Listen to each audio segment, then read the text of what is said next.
Welcome to the Scoop World Order. Happy Tuesday. I hope you guys are having a great day. Did Michigan hack into Ohio State's phone systems? We're going to break that down. Who is starring at camp?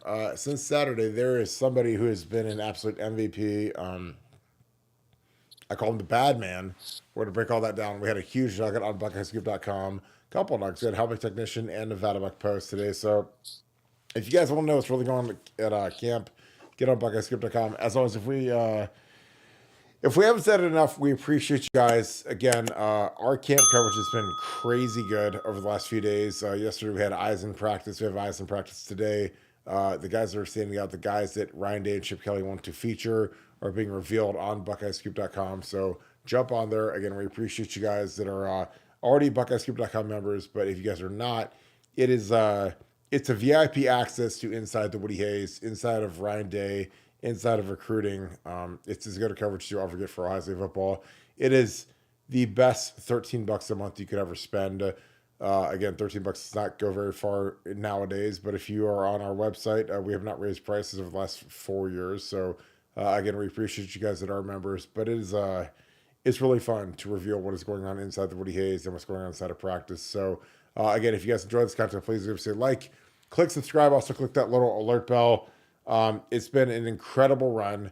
Thanks to you guys. Again, you guys spread the word of mouth. You guys spread the word of Buckeye Scoop. The Scoop family is incredible at this point. We appreciate all that you guys do. It's a huge show because you guys make it once, so thank you so much. Again, if you guys want to do something spectacular for us that costs you $0 and about 30 seconds of your time, subscribe to Apple Podcasts, subscribe to Spotify, click 5-star review, and keep it moving. Even if you guys just enjoy this YouTube content, the fact that you guys do that is huge for us because our Apple Podcasts have exploded over the last 3 months. So we're just trying to keep growing that, and we appreciate you guys. That being said, I'm going to bring in my good friend Michigan has been nefarious. They've been scumbags. We've caught them end over end. But have they hacked into Ohio State's video system? It's something that I know has happened before. It's something that I know that Ohio State is not very good at protecting because, again, a lot of the people that work there aren't the sharpest tools in the shed. They're people that really shouldn't be working there, and they need to go get jobs at much lower positions. But what are your thoughts on what is going on with Michigan and Ohio State and the potential film breach that we've unveiled? Well, yeah, we've talked about the Michigan scandal and how it's just got so many different layers and so many different dimensions to it. You've got obviously Cheeseburger Gate, which they really got hit really hard. I mean, including a year-long suspension for Jim Harbaugh on. Then you've got Connor Stallions and advanced scouting and surveillance, which is obviously the largest on-field cheating scandal in college football history, yet to be adjudicated. Then you've got the gambling aspect of what happened with Matt Weiss, who was the co-offensive coordinator at Michigan, quarterbacks coach, gets unceremoniously fired for unauthorized computer access crimes. They find gambling cookies on his computer, meaning that there was gambling activity going on during his time, and they found practice footage. And so the kind of the fourth level of this scandal was how did the practice footage end up on Matt Weiss's computer?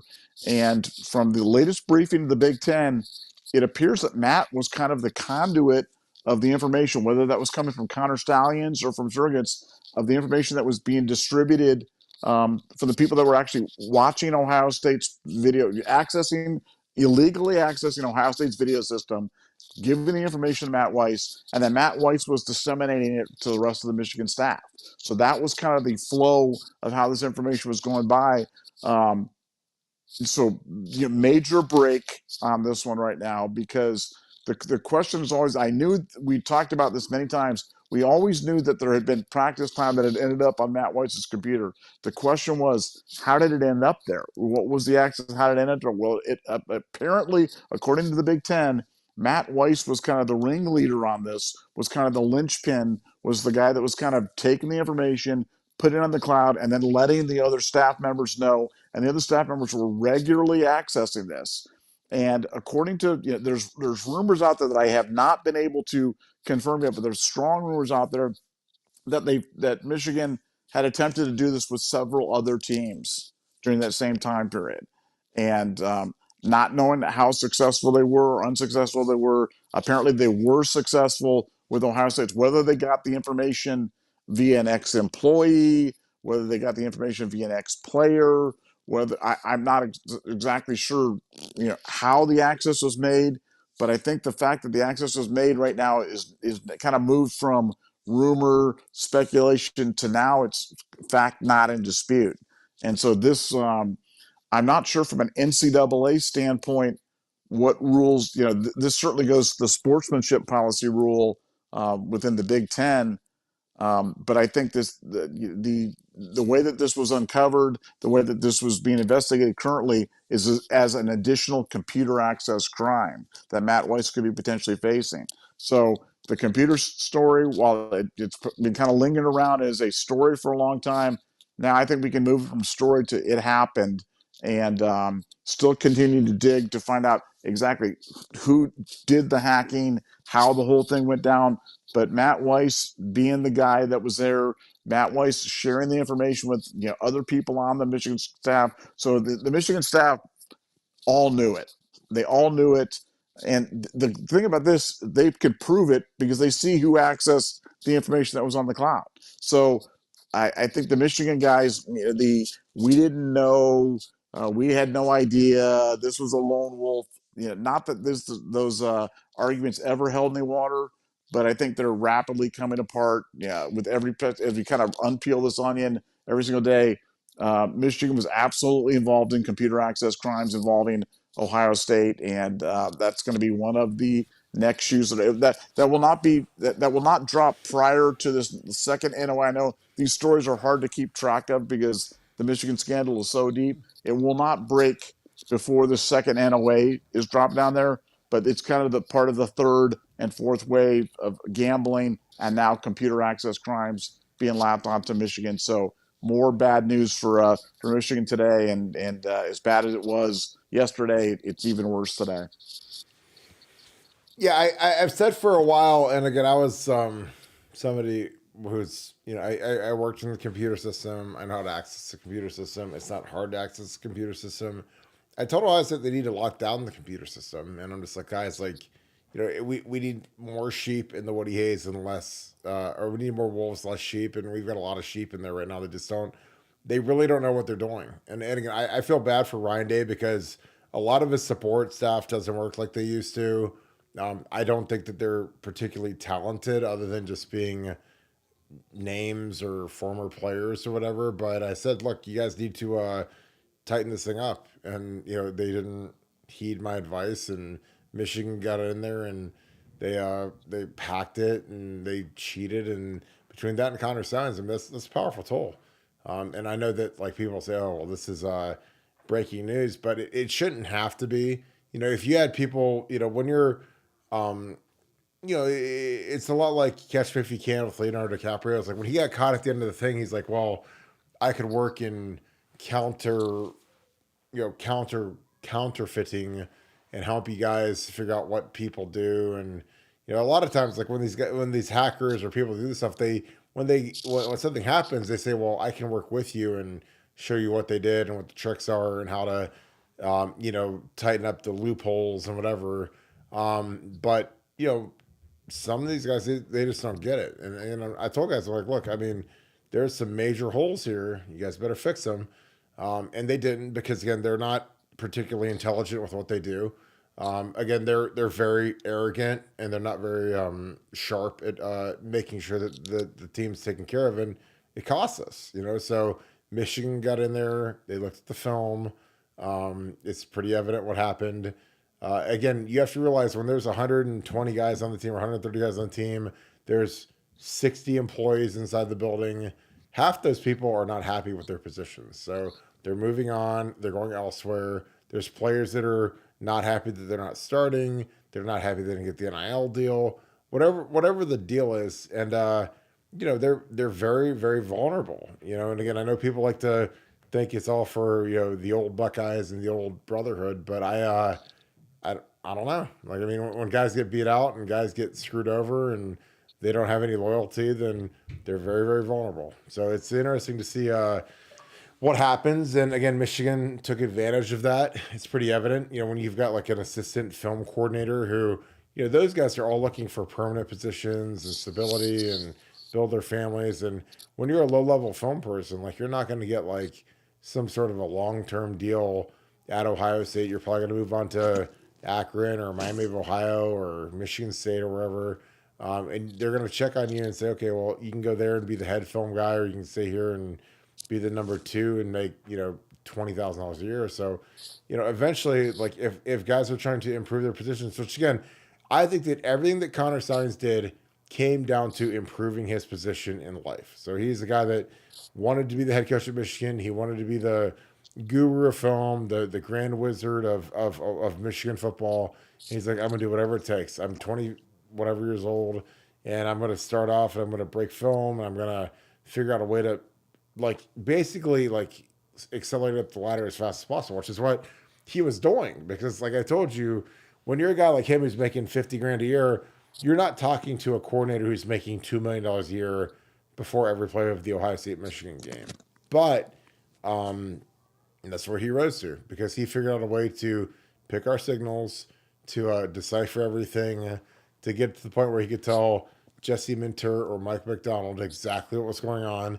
And those guys called games off. And again, you look at Mike McDonald, like he's the head coach of the Seattle Seahawks now. After he left Michigan for 1 year, went to Baltimore, and then magically they hired him to be the head coach of the Seattle Seahawks. And then Jesse Minter is a defensive coordinator in the National Football League. So, those guys got over. Those guys got off because of what they did, and they had Connor Steins in their back pocket. Now, the problem with Connor is Connor Steins is the ultimate patsy in the history of college football, because everybody advanced their career except Connor. Like Jim Harbaugh magically he went from being, like a leprosy stricken, cancer stricken dead body of a coaching candidate to being the hottest coaching candidate in the entire country, because he beat Ohio State. If he beats Ohio State, then he catapults into the championship, and he gets,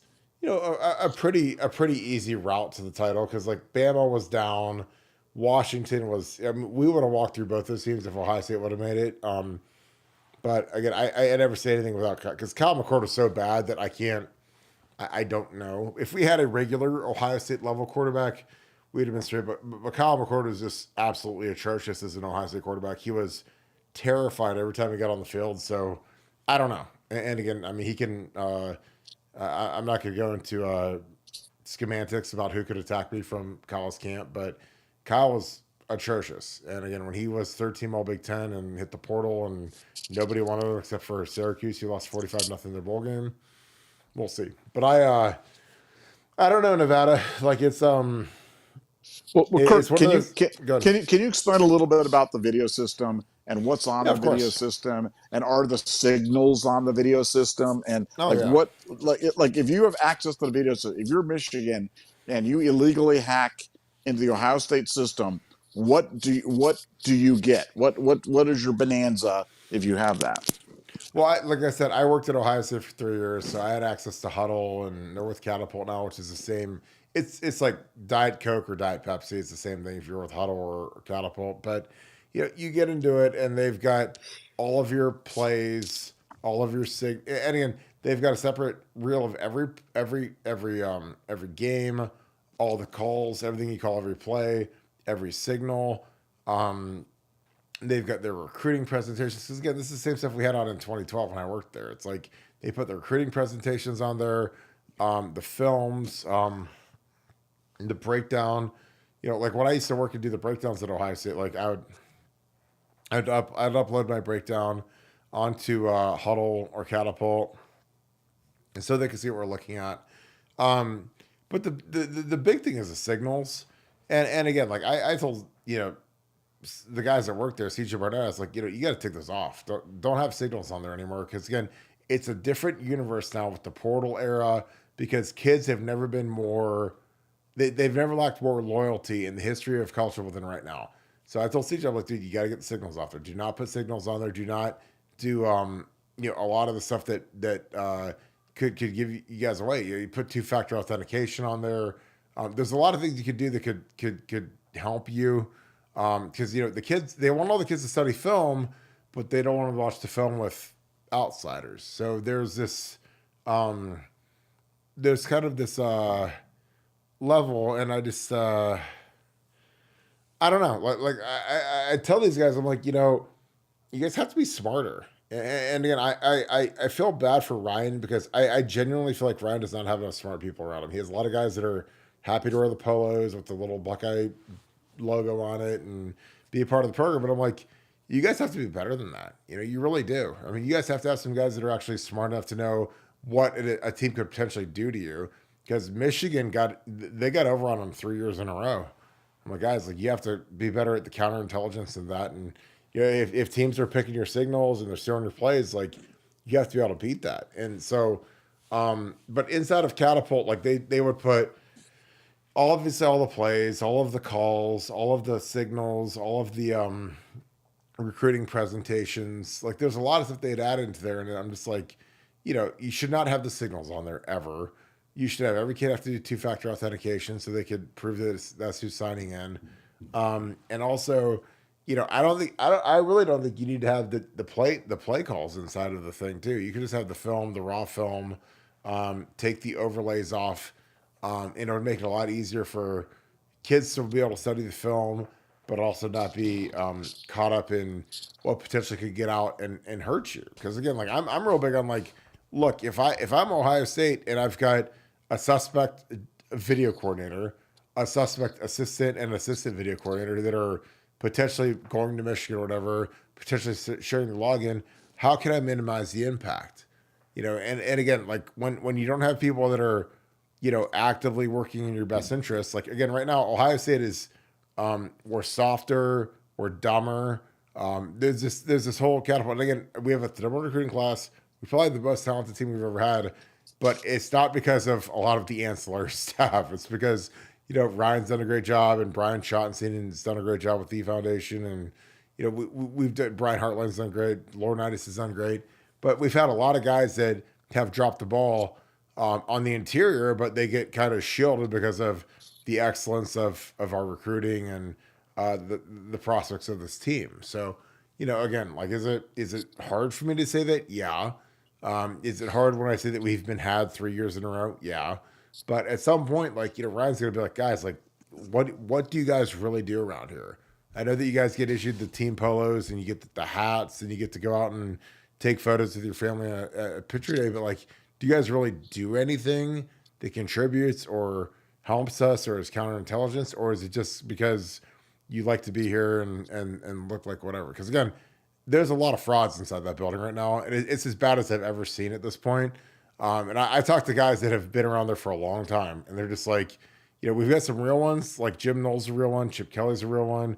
But we also have a lot of guys that are, very suspect. So, but with inside Catapult, there's a lot of stuff you could do. But to me, you got to lock down the signals, man. And I'm like, guys, you got to clean that up. It'll be much, much better for you guys long term. But they didn't, and they got picked. And I hate to say I told you so, but that's why some of these guys have to be better. And again, I really feel terrible for Ryan because I really feel like he has some guys that don't work as hard as they did under Urban. There's some guys in that building that I know for a fact used to work way harder under Urban Meyer, and they don't work like that anymore. And it kills me because I don't think Ryan realizes that just because he's so busy doing whatever that he doesn't realize the guys aren't putting in the work that they used to. So that's my thoughts, Nevada. Any thoughts so we can go into some super chats? Yeah, no, I mean, look, I think for Ohio State, it's hard for you to prepare because I don't want to, while there's issues at Ohio State, for Michigan to do, I mean, if Ohio State had gotten access to Michigan's video system and was using their thing and sending out advanced scouts in terms of, I mean, it just, I would say whatever punishment comes Ohio State's way should come their way, and I'm not gonna blame Michigan. I'm not gonna victim blame them or whatever it is. I mean, Ohio State should have been more vigilant, but the Michigan stuff is, I mean, it's so bad and it's got so many dimensions to it. And yeah, I mean, for me, it's just such a black eye on everything that's been going on in college football. Because college football is such a great game. And, now you've got this huge scandal where you've got a team that they're going to have their national championship vacated. The national championship for 2023 is going to be vacated, and that's going to be on. And I just think that's such an embarrassment for college football. And as an Ohio State fan, I'm telling you, if that was my team, I'd be mortified. I'd want everybody fired. I'd want the entire staff. I'd want the AD to resign. I'd want the staff to be gone. I'd want to start over. And I it's funny to see people's outrage over the Jim Tressel scandal of signing the document saying he didn't know of any eligibility issues, and now those same people they've got amnesia about how bad this one is, because if it was just hacking the Ohio State video system, that would have been bad enough. But 58 games of advanced scouting, and you know it's because words matter. This wasn't Michigan picking our signs. This was Michigan using advanced scouting and electronic surveillance to steal our stuff in advance in violation of the rules. And if you're just getting picked, then I think you get what if you're playing against Brent Venables and he's good enough to pick your signs in real time, then shame on you. But this was a completely different dimension. This was completely beyond the pale of anything that anybody's ever seen before. And like I said, I'm so glad that this is coming to light right now, because had it not been for Matt Weiss and naughty pictures on his computer, maybe none of this comes to light. Like the Connor Stallions being on the sideline, none of this comes to light, and now it's all out there, and I think it's glorious that it's happening, and it every day seems to unveil a new thing, and that's a lot of fun as well. Yeah, I agree. I think that what they've done will keep on perpetuating as this deal's going on. But I think Ohio State, they become more vigilant last year when they were changing the signs out, and they knew that Michigan was picking stuff, but they should have done that 3 years ago. I mean, again, it's just they need some more horsepower in there, some more brain power, and you need less guys that are worried about wearing the shirt and looking good on the sideline, and more guys that are actually, the counterterrorism people, because you need people that really know what's going on, how college football really works, what teams can do to hurt you, and when you have a bunch of, frankly, brain dead people working in there that you're actually paying money to, it's terrifying. Like I said, I've said, like, I mean, there's some people that are really sharp outside of Ohio State, and I'm gonna have a guy on, Charles Bentley's coming on, and he is not going to hold back. And it's going to be like, look, there's a lot of things that these guys could do a lot better, but they're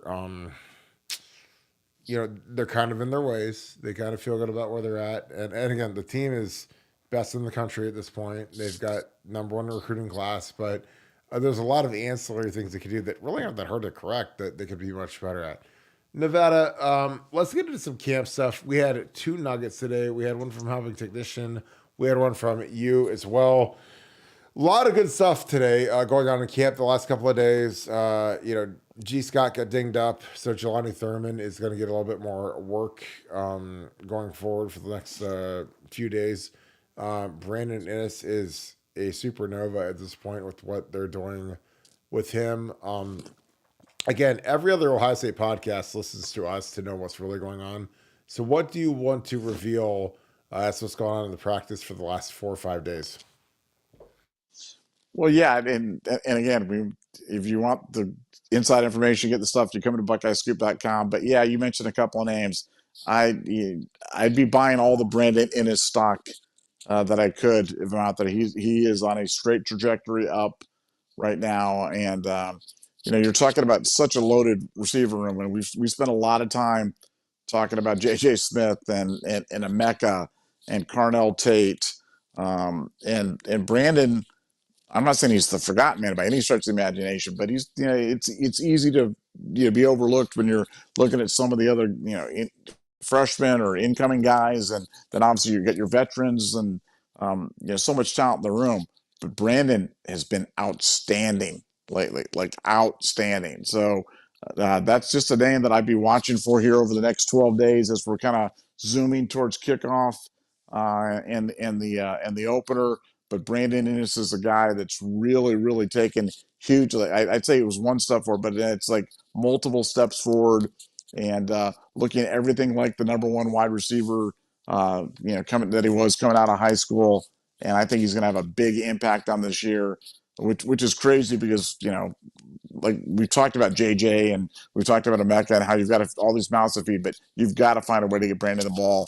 Ohio State found a way to get him the ball over the weekend, and probably the best player at the scrimmage. So I think Brandon Innes is absolutely a guy and a name to watch for, to keep an eye out on. And second, Jelani Thurman. I mean, Jelani is a guy that we've been hoping can emerge. Now he's being forced to kind of do stuff, due to some, as you said, Jesus a little bit, banged up, and he's had, Jelani's had an opportunity to step forward. Well, he's doing so in a big way as well. So Jelani, Brandon Innes, those would be two stocks that I'd be buying.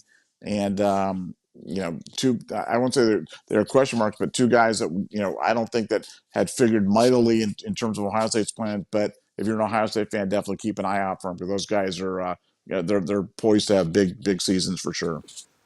Well, here's the thing about Innes, because again, I know a lot of these guys, a lot of these podcasts, they have to look to me and you to know what's really going on inside of practice and what's really going on inside the team. So we'll tell them so they can recite it tomorrow. So with Innes, you have to understand, he was the alpha dog of South Florida Express. He was the guy. He was the guy that JJ looked up to, the guy that Carnell, Carnell was a new kid, moved from Chicago to IMG, kind of a later bloomer in SFE. Like Brandon was like the OG SFE kid as an 8th grader, came up in the system, pure dog. And again, I love South Florida Express receivers, because those guys every single week they're at these tournaments. It's Georgia Bulldog DBs and Bama DBs and Tennessee Florida Gator, Hurricanes. I mean, they don't get a week off when they play in these tournaments. They're playing against trillionaires and they're playing against immortals and these teams that are just like they're just full of dogs. So Innes was like the lead alpha monster dog of SFE. He did not care about who he was going against. He talked a lot of trash, ultra confident, ultra brash, ultra back it up. And he's bringing that to Ohio State. And people are like, well, he's the 4 behind JJ. JJ's the X, Cornell's the Z, Mecca's the H. And, but Brandon's going to play like a starter. Like, I mean, I think that between the 4 of them, if you slice the pie up between the 3 positions, Brandon will play the same number of reps as Cornell, JJ, or Mecca, because he can play all 3 spots. So, when you got to give JJ a blow, you put Emeka, or excuse me, you might move Emeka to the X and put Brandon at the slot, or you put Brandon out at the X, whatever you want to do. But Brandon's a guy who, when we've got these really talkative and yappy DBs like IGB, like Dave Sinigbonosin, he's more talkative than really the rest of the guys combined, but he's talkative, which makes Denzel a little more talkative, makes Latham a little more talkative. Yeah, but most of those guys are not very talkative. But IGB is like a chatterbox, does not shut up the entire practice. But Innes gives it right back to him. And Innes is vicious with the trash talk. He's not scared. Again, like the South Florida guys have heard every adjective known to man at this point. And again, Brandon is the ringleader of JJ and Cornell Tate. Like, he's like the Batman, and those guys are like, like Thing or Magneto or whatever. And then Tate would be like the Flash or whatever. But that's where they're at. But I mean, I'm just telling you, like, Brandon Innes is a guy with his skill set. He's got a much different skill set from JJ. He's the guy that can run the ball. He's the guy that they're going to feature in the running game, during the horizontal sweeps, motion him into the backfield, orbit motion him, toss him the ball. That's his skill set. He's like a Mecca, but he's a much nastier version of a Mecca. A Mecca is a very quiet, humble, demure slot guy, very, very conscientious, very, very um, ordained. I mean, I don't want to say it's like Brandon is none. He's none of that. Brandon is a psychopath walking when he hits that field, man. And again, those are my kind of guys. Like that. That's like Santonio.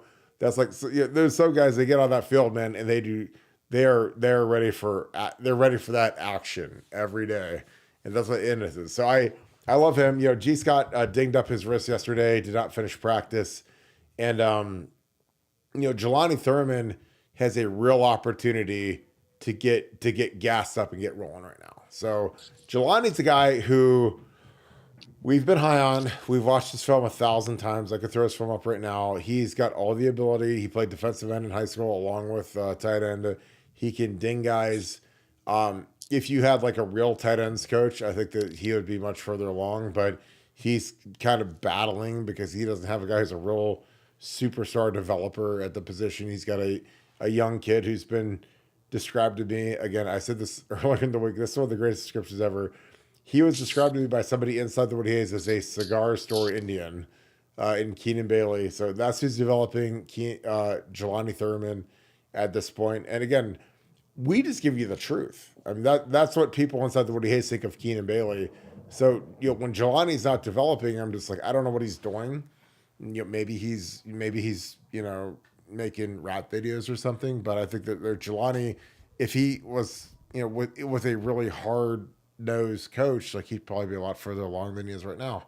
But that's just feedback I get directly from people in the Woody Hayes. So Jelani's a guy that if they get Jelani going, if he could just be a B player, not even an A player, not even an A+ player, if he could just be a B player, I mean, the offense is already going to be ridiculous, but I'm talking about unstoppable. You get a tight end that can hold the line, point of attack, in the unbalanced stuff that Chip likes to do, in the front line. Jelani's the kind of guy that can push Jack Sawyer and JT back. G. Scott can't do that, not in a million years. Kazmarek can't do that. Jelani can, because he's that big Shaquille O'Neal type tight end who's a big moose that is twitched up that can do it. He's not these other guys. You would get G, who's a convergent receiver, and he's a guy who's an undrafted free agent in the NFL. Try to make it in camp next year. That's different than Jelani, who could be a mid to high round draft pick in the NFL draft. So. Again, I've said it 1,000 times. It's ad nauseum at this point. But if I'm Ryan Day, I'm firing Keenan Bailey or keeping Keenan Bailey based on Jelani Thurman this year. And that's just what it is. If this kid can play and he can be a high round draft pick and a potential 3-and-out guy, you get to stay. If not, you can go coach at Wittenberg or somewhere that's more your skill set. Nevada, do you have any thoughts on that? Because, again, I love the direction of the team. I loved getting this update on Brandon Inniss because Brandon is one of my favorite players of all time, and he's such a dog and he's so nasty. So when those kinds of guys are excelling, it makes my heart flutter because I'm so happy that a guy like that is doing well on camp. But what are your thoughts? Yeah, well, it was interesting because for Ohio State right now, I just thought this was kind of an interesting sidelight. Like last year, I think on offense, we started one Ohio kid. I think Cade Stover was the only Ohio kid that was starting. And this year, if Tigra grabs the right spot, we've got one guy. If Tigra doesn't get the right guard spot, then we have 0 Ohio kids starting on offense this year. I just find that crazy. I find that just to be kind of a crazy stat. I mean, it's fun talking about all these kids, but when you go through the lineup and you're talking about your Jelani Thurmans and your Brandon Inniss and Carnell Tate and Josh Simmons, Donnie Jackson, Will Howard. I mean, every kid's from out of state, and I just find that crazy. And no, it's fun. Ohio State football has definitely changed, though. It used to be we were 70% Ohio's kids, 80%, and then Rifles select some kids from out of state, and now we're definitely a national brand that definitely recruiting nationally. But you can't, as much as I love the Ohio kids, you can't argue with the product on the field because the team is so ridiculously deep. The coaching staff while we have some notable exceptions, and you did it, the coaching staff is just ridiculously talented, and that's what you're going to need to win in an expanded playoff scenario. And we've got all systems firing on go right now, and I've never been so excited for a season to start as I am now for this 2024 season, no, without a doubt.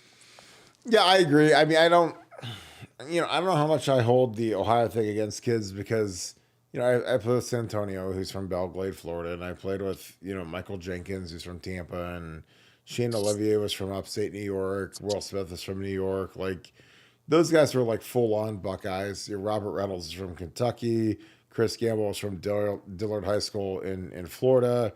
Nate Sally was from St. Thomas Aquinas in Florida. I mean, I was lucky. I mean, the weird thing is, like, I always go back to this, like, this theory about offensive linemen being from Ohio or being from close to Ohio. And the best linemen I played with were Sapanovich from Berea. Nick Mangold was from Kettering Alter. Rob was from Nordonia.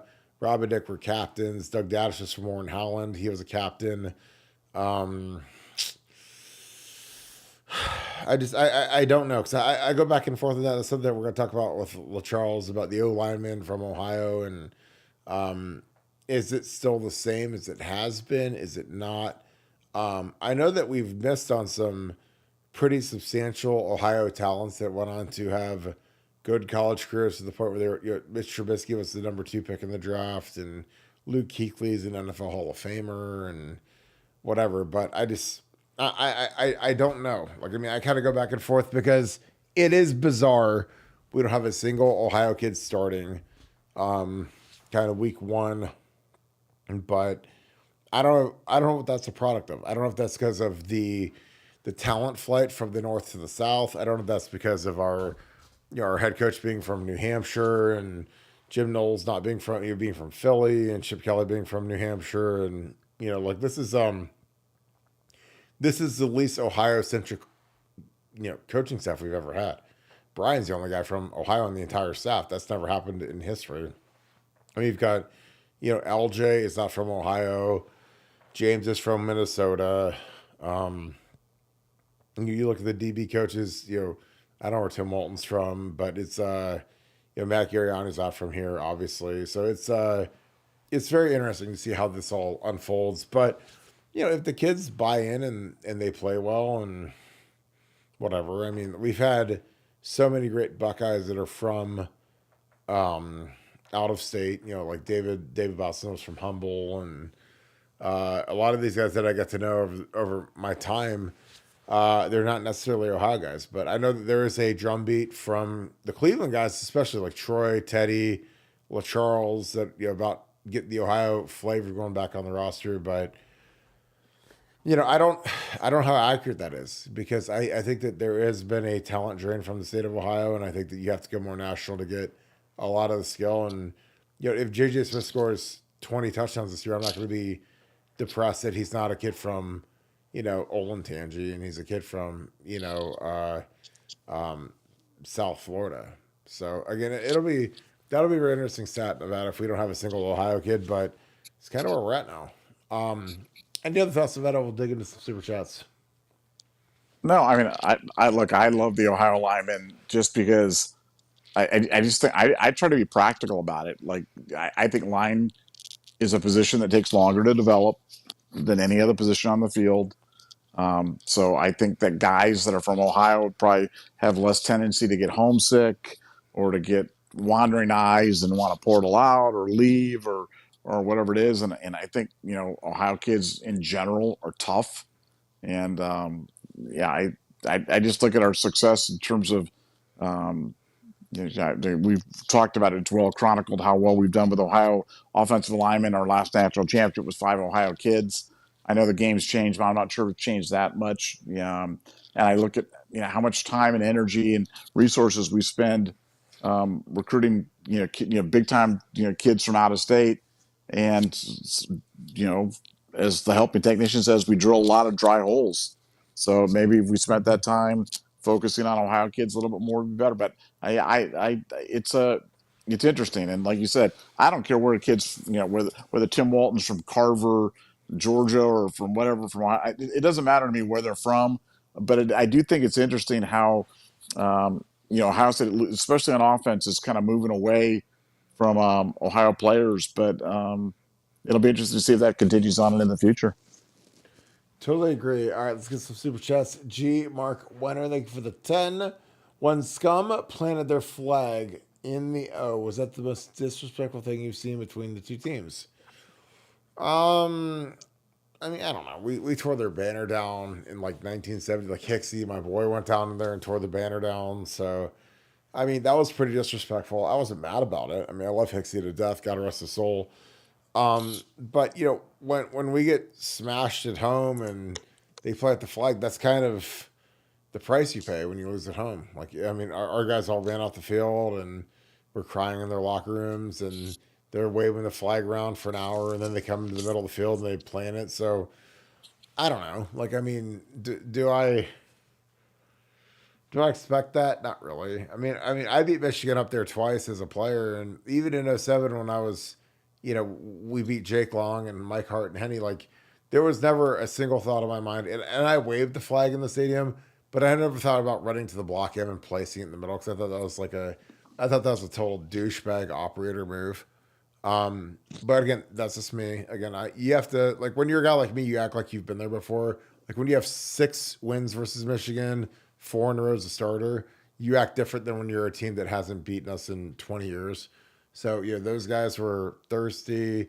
Our guys lost. They rolled over. They gave up the goat, and whatever happened happened. So, our guys ran in the locker room and gave him that opportunity. And again, I saw Baker Mayfield do it, and I'm sure that's what inspired Michigan to do it. And that's a photo that Jim Harbaugh, who's a ratchet, put in Schembechler Hall. So, um, I don't know. I mean, I don't know how much ammunition Ryan Day needs. I know Ryan Day's from Vermont or New Hampshire or whatever, but like at some point you have to be like, these guys really disrespect you guys. And you've got all the ammunition in the world this year because Michigan is a wounded animal. You guys are a healthy thoroughbred. You guys should stomp a mud hole in these guys. But I don't know what else you have to do. I mean, they've been so stupid and disrespectful, and even like Jesse Minter, who's a total snatch. He literally is like waving bye at our team when they're going up the tunnel, and I'm just like, dude, like, look how many times we beat you guys in Ann Arbor. Did we ever act like that? I never saw us act like that. I mean, I didn't act like that. Like when I was, a captain and we went off the field, like I had a rose in my mouth. I thought on the Rose Bowl, but it's like I never thought, oh, I'm gonna wave at the players on the way out and act like a total douchebag. Because again, like, there's a way to win, and then there's a way to win. So it's like I'm not gonna act like a total, snatch like those guys. And again, that's what they are. They're a bunch of, again. I'm trying to not swear, but that's just what they are. They've never won. Rick Minner, who's his dad, recruited me at Cincinnati. Nice guy, but his son's a total snatch, and now he's the head or the DC at LA, and I'm like, that's how you act after you beat a team, after you cheated, and you guys are gonna go run to the West Coast and hope that the NCAA can't smash you. But again, that's just me. Uh, but I don't know what's more disrespectful. I mean, we tore their banner down, and um, I don't know. I never, when I played Michigan, I've said this before, I hated Michigan worse than like God hates Satan. I'm not somebody that's like some Ohio State quote unquote fan or band parent or whatever. And I like make love to every Michigan fan in the world and every Michigan podcast. That's just not my MO. But I just, I, I was respectful of it, but I hated them with a passion unknown to mankind, and that's what's foreign to a lot of people modernly. Is they're just like, well, it's friendly and it's good, and I'm like, no, it's not. Like that's not how Woody Hayes acted. I talked to people. I literally had lunch today with somebody that was that worked with Woody Hayes, and he's like, dude, he wasn't sweet with Michigan. He wasn't friends with Michigan. He hated Michigan worse than anything in the world. Earl Bruce, same way. Tress the same way, but Tress is not he's not demonstrative about it. Urban was. Urban hated Michigan as much as any human being on this earth, aside from Woody Hayes. I mean, Woody was a different beast, but Urban was right next to him, and you know Tress was he hated Michigan, but he was very kind of stealth about it. Um, Urban wasn't. Woody wasn't. Earl Bruce wasn't. I mean, Earl used to come and talk to us on the Sundays before the game, and it was like, I mean, he would melt the walls with these speeches, man. Jack Tatum. You know, that's the difference. Is like, you know, when you listen to some of these guys, you know, the best thing Tress did is he would bring in a lot of these guys that had lost to Michigan. He'd bring in Tatum. I would go to lunch with Hicks all the time. Dude, you do not want that smoke. You do not want to be one of the guys that loses to Michigan. So whatever you have to do, whatever you have to sell, like go get that win, man. You don't want to be some guy, especially as a senior. Hicksy said, do not lose to those guys as a senior. You never get to play them again. And so God bless John Hicks, who's like my, grandpa, who I love to death. And I mean, he would read me the riot act about when we were soft, when we sucked, what the old man would do. The old man was Woody Hayes. He said, you know what the old man would have done to you, that O line after that performance, or what he had done to that defense, and what, John? And he would just light me up like I was a firecracker. And I was like, okay, I'll pass that down. And it's going to be a hot, smoky one at practice today, because if I have to be a captain of a football team, and I have to get absolutely decimated by John Hicks, then that's all running downhill to everybody, all the other troops. Because John Hicks he was my hero. He wore my number, and he's the best 74 that's ever lived at Ohio State, second in the Heisman. And when he would tell me, like, that's unacceptable, you guys look soft, he would beat me to death. I'd be like, well, this is all going to come back downhill real quick. But he also he tore the banner down, which to me is probably the most disrespectful thing I've ever seen, but I wasn't mad about it. Again, I didn't have the energy to disrespect Michigan. After the game, especially after my senior year, I couldn't wait to get that microphone and disrespect them, but I didn't do it like during the game or when I had eligibility left. But Nevada, what are your thoughts? When Scum planted their flag in the O, was that the most disrespectful thing you've seen between the two teams? I mean, no, I think the most disrespectful thing they've seen was them cheating and stealing stuff, and then you know, like you said, then trying to flex on us after you win when you know that you cheated. I mean, that's the most disrespectful thing that's ever gone on, and for Michigan. But like you said, it's for people that when you haven't been there before, you don't know how to act when you get there. And for Michigan, all the preening and the waving by the coaches and all that stuff, yeah, it's all going to come back though, man. I tell you, the world's a circle. It's coming back around. All those good memories are being erased, and all accounts are going to be settled this year in the horseshoe. And and Nevadabuck is going to be there, and it's going to be glorious. So yeah, no, I can't wait, and I'd say that I'd love everybody to act, wonderfully and terrific, but like it's just not the way it's an intense rivalry, and I think it's going to be I know it's going to be a bad day for Michigan and for Michigan fans. Yeah, and it'll be a bad day for Michigan apologists. I mean, there's some people that are, they'd give up Anne Frank to the Nazis, and those are the people that love Michigan and Michigan football and Michigan podcasts. So it'll be a really tough day for them. Jason Curtis, thank you for the 5. Do you think Ryan Day will keep the foot on the gas the whole entire Michigan game for a little redemption? I mean, I would. I know that he hasn't had the chance to put the foot on the gas because we've been behind, but if he gets the opportunity to lay one on Sharon Moore, I'm sure he would. Again, it's been excruciating. Like, that's why I laugh. Like, people that are just like, well, I love Michigan, and it's not a war, it's a rivalry, and I'm friends with Michigan people. I'm like, dude, you've never coached before, you've never played before.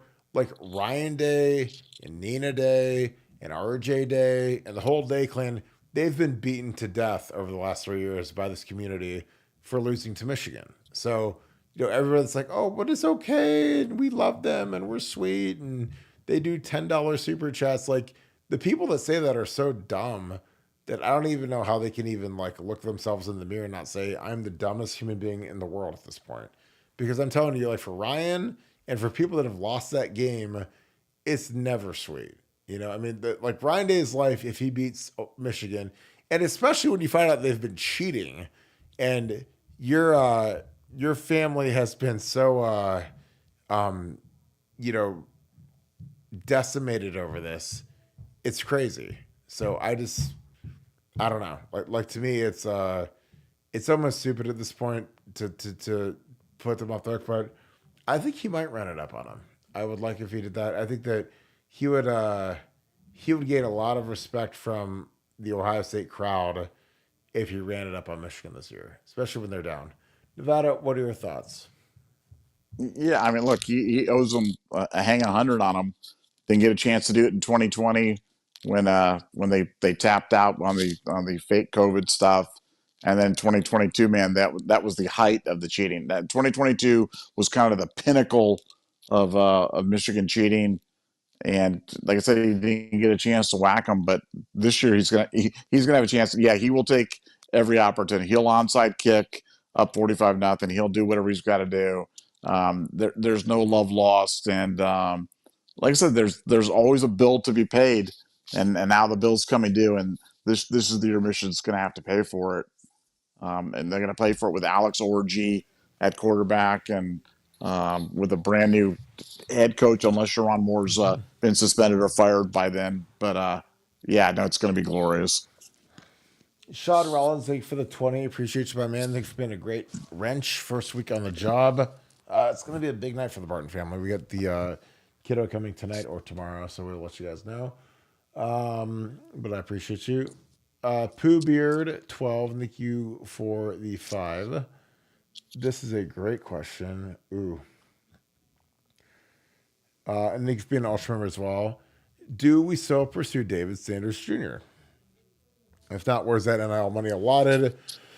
What do we try to flip guys like Lloyd DeBose or focus on others like DK Moore? I mean, I think you keep David Sanders warm, but it's like I told people, like when you've got, the distance thing and the mama boy thing, it's hard to win that. It's like, I know people want to beat Justin Fry to death. But if Justin Fry was the offensive, if you just switch the O-line coaches and you put Justin as the O-line coach at Tennessee and Tennessee's guy at Ohio State, I think Justin Fry wins David Sanders Jr. I just do. And people can say, oh, you don't know what you're talking about. You're stupid. But when I see a kid crying on the stage and I see a kid, oh my God, mom, I hope you come see me. I'll be a short ways away. And little sister, oh my God, you're always welcome to come see me. And it's a shorter distance. It's 3.5 hours instead of 4 hours. I think that that's gonna win. When a kid's like that, again, there's a lot of kids going to college right now. There are kids that are going to Ohio State that are from like Olentangy and Gahanna that are homesick right now because it's a 10-minute drive. And how on earth am I ever going to survive in the dorms? And oh my God, I'm sad. I mean, we used to have kids like my teammates at Ohio State, there were kids from Cleveland that were like dramatically homesick. I mean, you would have thought you shipped them from like, Afghanistan or something, or China, from the other side of the world. They're from 2 hours away, and they were like, they couldn't even get out of bed. They're so depressed and homesick. I'm like, guys, like at some point you have to cut the umbilical cord and actually go be like a man. You can't stay at home with your mom for the rest of your life, but some of these guys, oh my God, how am I going to make it without mama and whatever? So that's something like David Sanders. Again, he's got a nice family, nice brothers, sisters, whatever. And at that signing ceremony, when he's blubbering like a little girl, I was like, well, he's not coming anywhere further than he has to. And again, Georgia's culture, which was like Georgia's culture is basically Grand Theft Auto. There's a lot of bad stuff going on. It scared the crap out of the family, the mom and dad. So they're just like, well, we're down to Tennessee and Ohio State, and Tennessee's closer, so they picked Tennessee. Like that, at the end of the day, it's like as much as people want to beat the tar out of Justin Fry and say, well, Justin has to sell development and he has to do this, I'm like, well, I think if Justin was at Tennessee and he was saying, hey, we've had one first round in the last 30 years, and that's good enough for me, and like he'd have gone there. So no, I don't know. I'd keep him warm. in case the bottom falls off on Tennessee, but I just don't think that it's something that's going to be um, flippable. And again, I'm not. I love the offensive line as much as any person in the world. I am not into giving a humongous amount of money to an 18-year-old kid who's going to get the tar beat out of him. He's probably going to suck as a freshman, might redshirt. On a bad team, he might start. But I'm just like, dude, you're going to pay David Sanders Jr. going into this season where we've got the best team in the country, the best talent in the country. You're going to give him more money than the rest of the offensive line room combined this year. I just like from a morale standpoint, if I'm a starting tackle and Alex Boone's a starting tackle and the guys that I had going to '07, and you pay David Sanders more money, presumptively than the rest of us combined, I would feel some kind of way. I'm like, so this kid's not even here, and he might be a puss and he might never play here, but you're paying him more than our entire line.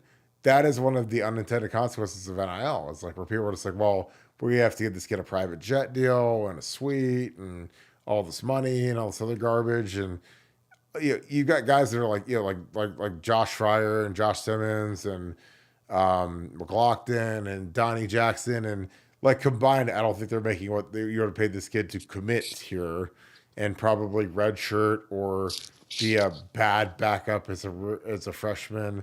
So to me, I don't know. Again, I know that everybody's sad and depressed and oh my God, how are we going to survive? But I, the one thing about me is you guys can say a lot of stuff about me. I'm about the 24 team.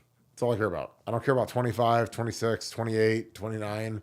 Doesn't matter to me. I care about this team, the morale of this team. How do we, um, accentuate the positive of this team? Because again, we'll be able to flip kids going forward as the team starts gaining momentum. They climb the rankings, they ball out in the playoffs, they win a national championship. There's gonna be kids like, I want to be part of that. Like I don't want to go to Texas A&M or you know uh, Tennessee or Florida or whatever because Florida's gonna fire their coach. Tennessee's on shaky ground, and then you look at Ohio State, and you're just like, well, I want to go there because they just won the Natty, and they've got a bunch of open spots, especially a tackle. So I'm going to jump into that. So, what are your thoughts on that, Nevada? Do you still pursue David Sanders, or should we try to flip guys like Lloyd DeBose, or focus on others like DK Moore? Yeah, I think I think you nailed it. I think you stay in contact, but yeah, I mean, with Sanders, did he just want to play in the SEC? Did he just want to be closer to home? What was it about Ohio State that didn't resonate with him? I'm not sure any of those things changed the second time around. So I think you've got to be realistic about it. With Ohio State, yeah, you can reallocate some of that money, but you have to remember that Ohio State's spending what $20 million a year, $22 million a year to keep the team together. So it's only 5% of the budget. It just doesn't open up a big chunk of money in terms of stuff. And um, I would just kind of stay the course, do your thing, see who comes on board. Because what you said, the smartest thing you said in that whole thing was this year Ohio State's going to be the now team. Ohio State's going to be the team that everybody's going to be paying attention to. Everybody's going to be looking at. They're going to be the big story every single week in college football. And when that happens, there's probably 20 names that we haven't even thought of yet. And whether Miami falls apart completely with Reeves, their big NIL booster going to jail, or whatever's going to happen to him with the SEC, and um, who knows who's going to come available in the portal, or decommit, or be ready, whatever it is. So I think Ohio State just sits back, plays their cards good, because I like the young guys in the offensive line room. We got a lot of good young guys, and nothing is worth upsetting the chemistry in that room by breaking the bank on a really speculative prospect like a David Sanders. I think, given all that we know now about what the ask was, I personally believe it would have been a mistake. I think it would have been a disaster, honestly. If we met the demands that I was told, and again, I have demands. Um, they were told me by obviously the people that are in the middle of this stuff, and it's just like I wouldn't have met it either. If I was a line coach and he said, "Hey, if you meet this demand, we'll come here," I said, I'm good. We'll figure it out. We'll get some Ohio kids. We'll get a portal kid. And it's not because I'm scared. It's not because I'm a hater. It's because I'm realistic and I know what it could do to the rest of the locker room, the rest of the team. Because again, I think when a kid really doesn't want to come somewhere, he could make some audacious, insane requests and say, "Well, I want this, that, and the other." And if we grant that, that sets us back in a major way. So I'm good. Good luck to him at Tennessee. I hope he enjoys being, 4-8 or whatever those guys go. Because and again, that's not me being a hater, but I'm like, you don't. If you're, it's one thing if we lose to Georgia. Like, if my kid was a 5-star kid and Georgia wanted him and he liked Georgia versus Ohio State, I'd be fine with it. If Kirby's there and they're a juggernaut and they're tough and they play hard, then I'm fine with that. But to go to Tennessee, I'd be like, well, they're not really in contention. I don't know. Has Tennessee ever made the 4-team playoff? No. So I don't know what we're talking about at that point. But again, this is me. Rohan Von Golex for the Deuce. Is Tavion still recruiting his class to join OSU? Yeah, of course. Tavion St. Clair is going to be in a wicked battle starting next January with Julian Sane, and I think that'll be as big of a quarterback battle as we've ever seen. It's tough on Tavion. He's going to be a true freshman, but the way quarterbacks are developed and coached now, those guys can play as freshmen. If they're good enough, they can play as freshmen. It's the same thing as when a lot of these guys get to the NFL. All of a sudden, you see Caleb Williams and you see, Bo Nix and Jaden, Daniel, the kid from the Commanders. Those guys all end up starting like right away. So it's there's not this. Well, let's wait around and let's see if we can get a guy who can be an older guy, a veteran, and the rookie can wait for your CJ Stroud can sit behind Davis Mills. Like those days are over because I think these kids are so well coached, they're so well trained, and I think that that's something that is really special about the way the positions play now. I think that Tavion St. Clair and Julian Sane is going to be a monstrous battle next year. I think that the portal will clear out that room and we might have to take a second quarterback at this point. But it's my opinion. Nevada, is Tavion still recruiting his class to join OSU? Yeah, for sure. And I mean, one of the good things Tavion's got going for him is he's right down the road. He can come on these unofficial visits. He can come on these official visits. He can be part of the process. I mean, if you lived in California or something like that, I mean, you could still do it, but it'd be a heck of a lot more difficult to do it, a heck of a lot more expensive, time consuming, energy consuming. I mean, it'd be really, really hard, virtually impossible to do. But he's literally right down the road, and obviously, he's the leader. He's the number one player in the country. Super active on social media with these kids, and when they're coming in, he's always there. So no, he's been a great leader, displaying that leadership you want from your quarterback even before he sets foot on the campus, and that's a really positive sign. I totally agree. W Buckeye, thanks for the 5. Do you expect that when all the Michigan stuff finally hits, some coaches will speak about it, mainly Franklin, Shiano, both have referenced it? Well, I mean, I don't know how much they need to speak out on it more than they have. They've inferred it pretty heavily. Again, if you listen to James Franklin and you listen to how he talks about their, it was like their 23 or whatever their personnel was, where it was 2 running backs, 3 tight ends, basically like goal line formation. You guys have played Madden before, most of you guys. It's a goal line formation, and there's nothing in the world that would have ever told Michigan that it was going to be a run, or it was going to be anything other than a run, like a goal line run, a fullback handoff, a dive up the middle, something where it's like 2nd and 1, 3rd and 1, whatever. And Michigan was in 2 high safeties, 2 deep, which you would never do in a million years versus that formation. You'd have everyone in the box. You'd have one guy high, everyone else is man coverage. But Michigan somehow knew that they were taking a shot, so they're in too deep shell. And James Franklin's like, there's nothing in the world from our breakdown or from anything else that we've done that would ever say that we would ever do that we'd ever take a shot in that formation, 2nd and 1, whatever. But somehow they knew. So he's like, when you see a little too much of that, where all of a sudden they know exactly what we're doing, you get questions. Greg Schiano's walking off at halftime the one game, and he's, fit to be tied because he knows Michigan's getting their signs, and they're cheating, and they're calling plays and they're right there magically and they're stuffing everything. And so I don't know how much more they're going to talk about it, but those are guys that are like Greg Schiano is a razor sharp football. He's a guy that Bill Belichick reveres and Urban reveres, and so those are two of the best head coaches in the history of football, and they revere Greg Schiano. So when he says something, I listen.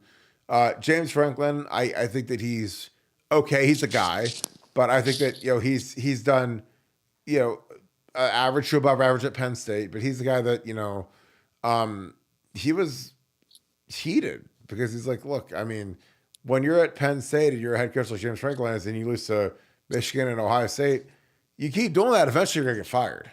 Because when you're at Penn State, they expect you to, beat Indiana and Purdue and Rutgers and Iowa and all these other teams. But like, they pay you the real money to beat Michigan and Ohio State. So, Ohio State has owned him. He beat us in 16, but other than that, we've owned him. But Michigan is a lot closer. But when they started cheating, he made it almost it's impossible to win. So, what are your thoughts on Nevada? Do you expect that when all of this Michigan stuff finally hits, that some coaches will speak out about mainly James Franklin and Greg Schiano because they've both referenced it? What are your thoughts?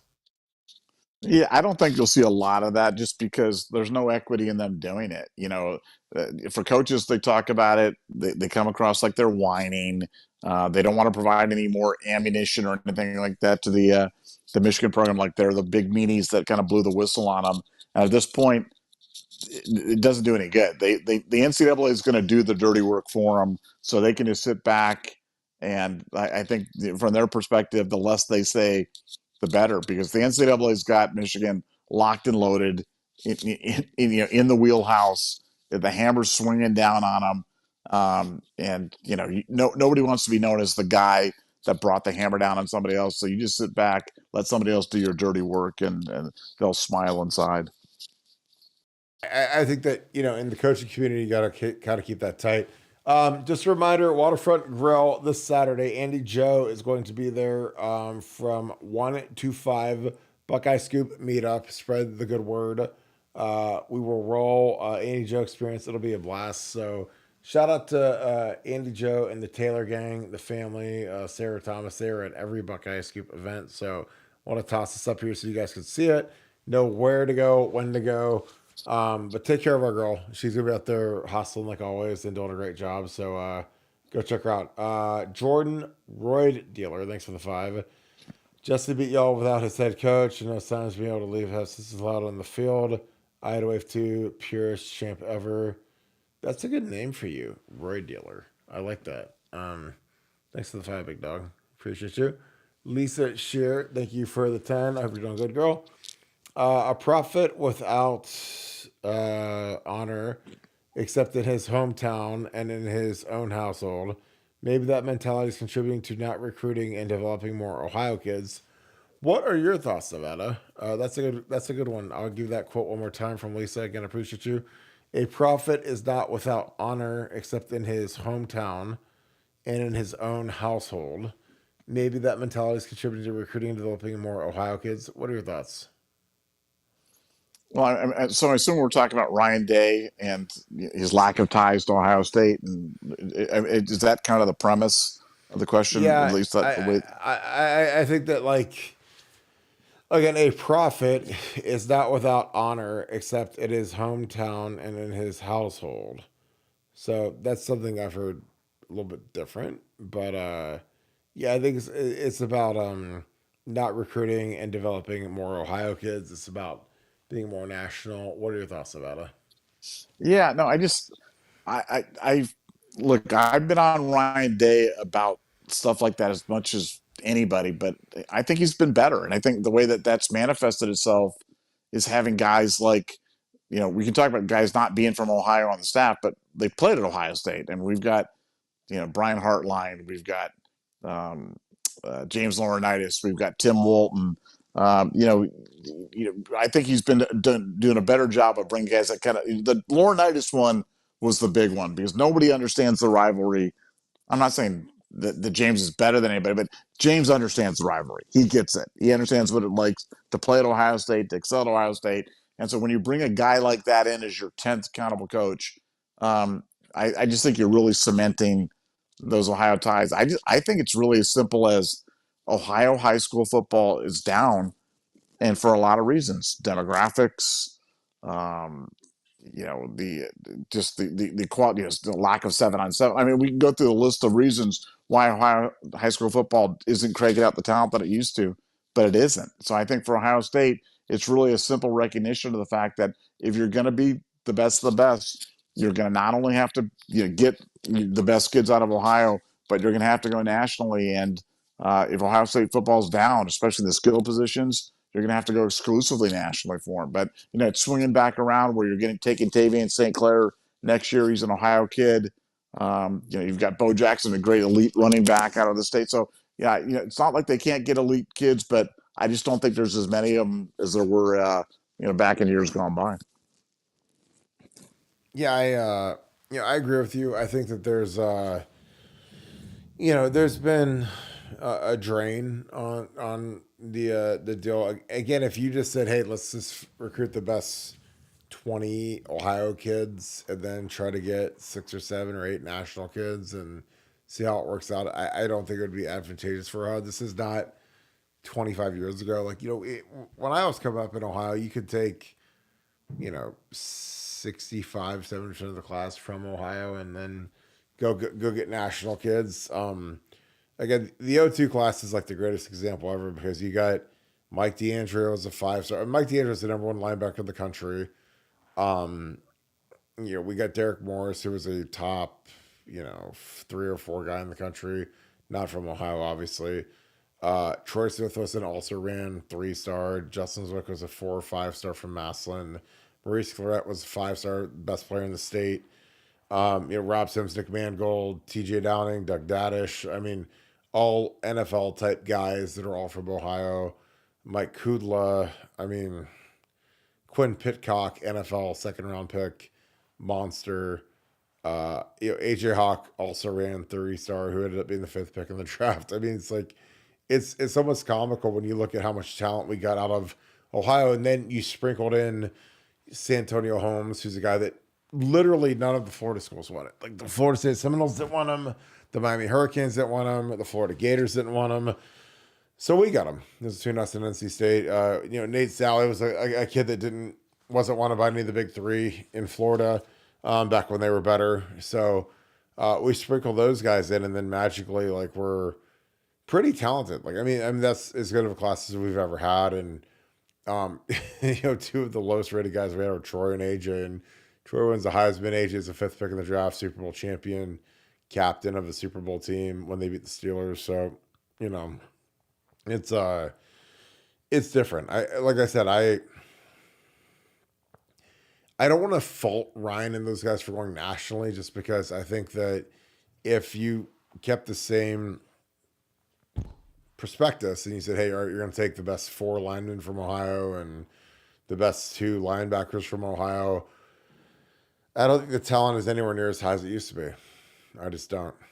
And there's been a lot of really good Ohio players that have made a lot of hay outside of Ohio State's grasp. Luke Lachey, Mitch Trubisky, Joe Burrow's a kid we took and obviously went to LSU and became, one of the top 5 highest paid players in the league.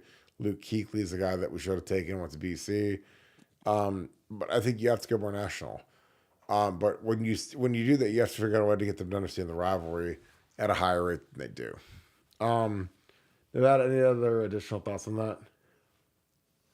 Well, no, like I said, I think, look, if the players are there, if we're missing out on Ohio kids and they're going out and becoming uber successful college players elsewhere, then you really have to reevaluate your strategy. But it's rare when that happens. It's not that it doesn't happen, but I mean, look, Luke Kuechly, nobody thought Luke Kuechly would be anything coming out of high school. Nobody.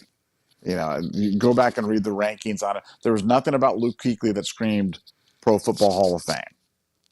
Other than maybe he would like be an usher at the Pro Football Hall of Fame someday or something like that. But that's where he turned up to be. So, I mean, sometimes you just don't know. I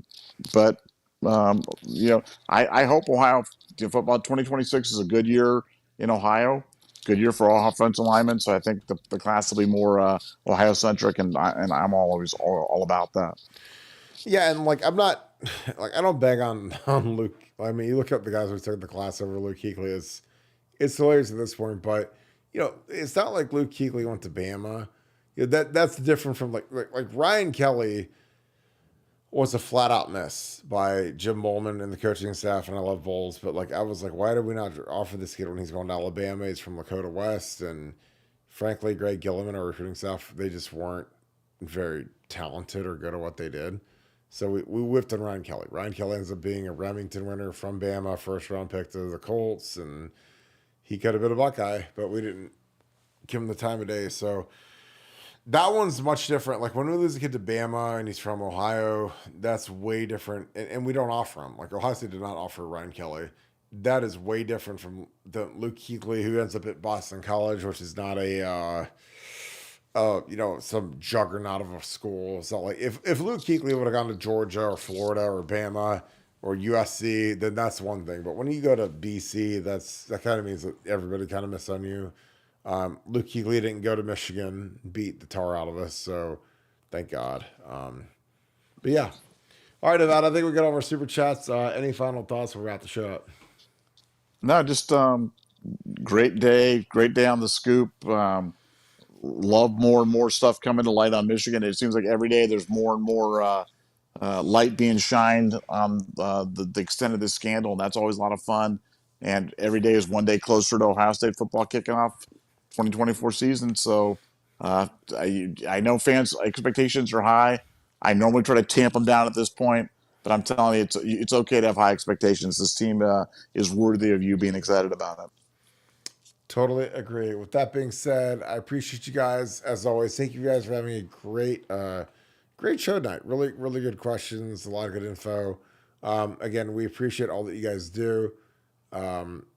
Baby's coming tomorrow. We're excited about it. Kim and I are ready to rock. It's going to be a great day for the Barton household. So we'll see how it goes. We'll try to get back for the 7 p.m. show, but I will let you guys know. I'll let Steely and the Scoop family be ready to go. With that being said, if you guys enjoy this content, please leave us a like, click subscribe. Also, click that little bell. If you want to help us out dramatically, subscribe to our show on Apple Podcasts and Spotify. Leave us a 5-star review. Just say, love the show. Thank you guys for all you guys do. Even you guys exclusively are YouTube people. It's huge for us. As always, shout out to my Southern Ohio boys. Shout out where you guys are watching from.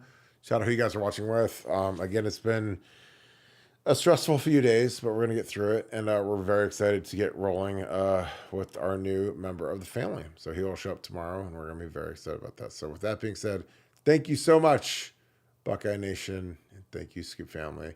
We will talk to you guys tomorrow night. You guys have a great, great rest of your night. Go Bucks.